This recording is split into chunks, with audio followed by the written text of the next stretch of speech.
2-hour run done, feeling pretty good. I will say the one thing that the ultra training has taught me is how to run slow, which I think I never really learned before. And I don't mean pace wise, I mean like how to force yourself to slow down so that you can go longer distances or conserve your energy better. So that is one thing I have definitely learned from this whole process. I'm gonna get inside, stretch, eat, shower. So a couple weekends ago, we were at Uwajimaya and I found these. Look how cute they are. They're a little, like, they're kitty shaped. So this is what you do. It's a little, like, it's a rice molder thingy. So you mold your little rice, like onigiri, and then you use these to, like, they're little, like, cutouts. You cut out little seaweed pieces so you can make little, like, cat face onigiri. This looks like all like white rice, and well, maybe there's brown rice. I don't know. I made some brown rice. I'm gonna see if this works. I'm super excited to see if this works. I'm terrible in the kitchen, so I guess we're gonna see how this goes. If it works, I will take a picture or a video or something.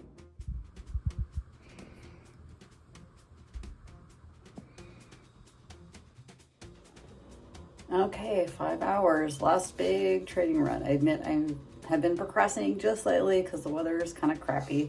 I was planning to get out about 7:30 and it's about 7:45. I also realized that I didn't have as many pouches left as I thought. So I should have basically 9 different fueling options because I've been fueling every 30 minutes, but I only have 7 pouches. So I have a Clif Nut Butter Bar. So I'm gonna do the math every 33 minutes basically. I'll stop to fuel, and then the nut butter will be about my halfway mark. So somewhere between 240, 245 is when I'll do the nut butter bar.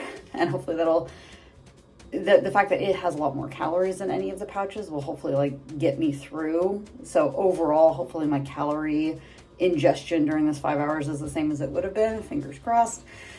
But here we go. Okay, day after the 5 hour, it went, I think, about as well as could be expected. The weather wasn't great, but it didn't pour on me while I was out there running. It did start pouring pretty shortly after I got back, so I'm glad I got out when I did, because running in like light rain, mist, it's not the best. You do end up getting, kind of soggy, but it's not like running in a downpour, which I've also done, where you just, like, your clothes are just sloshing as you run. It's just no fun. I ended up running about 28.5 miles. My minimum goal was 28 miles. I didn't want to like really push myself because, again, I did run 2 hours the day before that. So 7 hours over 2 days. And in total, between those 2 days, I ran almost 41 miles. So I'm really feeling pretty confident about the ultra because that's 10 miles less. I mean, I think I'll be able to finish it in less than 6 hours. Fingers crossed. I mean, I've never done this particular terrain or location before. So that's kind of why I'm saying 6 hours instead of like 5.5, which is probably what I'd be able to finish it at based on my pace yesterday. My hair, can you tell? Like it's the morning after and I'm still pretty like worn out, so I haven't done anything. I have an appointment later today, and so I do have to get ready before I go to that, but just trying to get through some work, get caught up on what I missed yesterday because I did take the day off. I didn't think it was viable to try to run for 5 hours and then also work a full day. So yesterday I did come back and I was smart. On Wednesday, we ordered some takeout. We ordered from a ramen place nearby, and I got some yakisoba as well. And I saved the yakisoba for my post run because I'm honestly horrible about making a decision of what to eat if I haven't already got something prepared after a really long run. It's like my brain is too tired to come up with anything, and then I don't refuel properly, and then I get dizzy. It's a whole debacle. So I inhaled the yakisoba and then took a 2-hour nap and was pretty immobile most of the rest of the day. Like, was hobbling around a bit. I feel a lot better this morning. I still feel tired. I think I'm going to take a complete rest day today instead of I was going to do like a light upper body workout. We'll see. I don't know that I'm really feeling it. But some of you may have noticed that I posted a short about not having to earn your food. The reason that came up is that honestly, in my many years on this planet, I've spent most of them having a very problematic relationship with food. I went on my first diet when I was 11 years old. And I recently watched, and I'll try to remember to link it below. It just came up in my feed. It was from the channel's A Diary of a CEO. And he was interviewing Shahroz Izadi. And I really hope I pronounced her name correctly. She's not a nutritionist.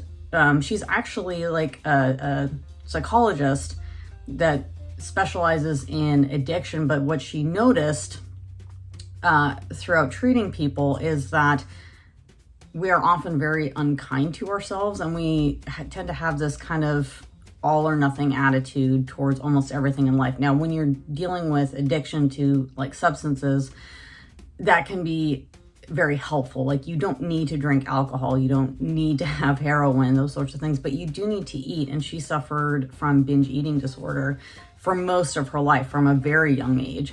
So I'm reading one of her books called The Last Diet, and I'm very early into it. But what she's talking about primarily is, she says she's not a nutrition expert. She's not going to say what diet you should follow. She just says she doesn't have that information, but she wants to help people build sustainable habits based out of kindness. Like, what would you want your best friend to do? What advice would you give your best friend? So reestablishing trust in ourselves. And I ended up buying the book. I'd already kind of started this process of really trying to reestablish, not necessarily intuitive eating, because I don't feel like I'm quite at that stage yet, but treating myself with kindness and trying to develop a much better relationship with food. So I started reading her book. I really like it. There's almost every chapter has exercises. And for me, that's kind of what I needed. I can read a book and be lazy and absorb the information. But if you want to change habits, at least if I want to change habits, I really need to be willing to put in the work. So I'm going through this very slowly, trying to make sure that I can give each exercise the attention and energy that it requires to actually make a lasting change.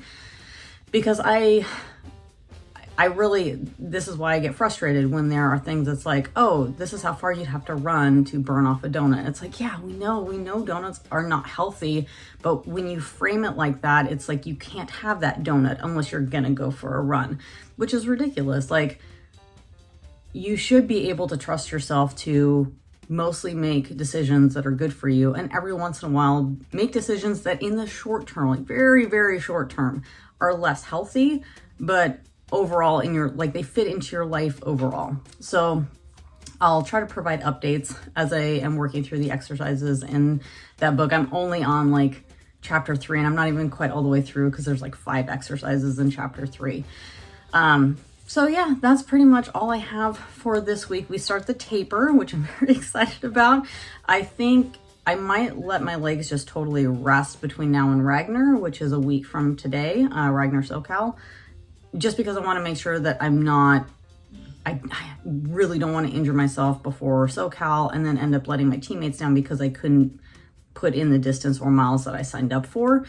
And then when I get back, I'll kind of reevaluate how I'm feeling, and I may not do any runs between the time I get back and the 50K. It kind of, again, depends on how I'm feeling. These are taper weeks, so I'm not really worried about missing runs. If I do miss runs, I will probably do other types of body weight exercises or something to kind of still keep my body moving, still keep my strength up, but not things that might cause a repetition injury. So that's what I've got. I hope you're all having a great day out there. I hope the weather's better than it is here. Hoping for spring soon, and have a great weekend. We'll talk to you later.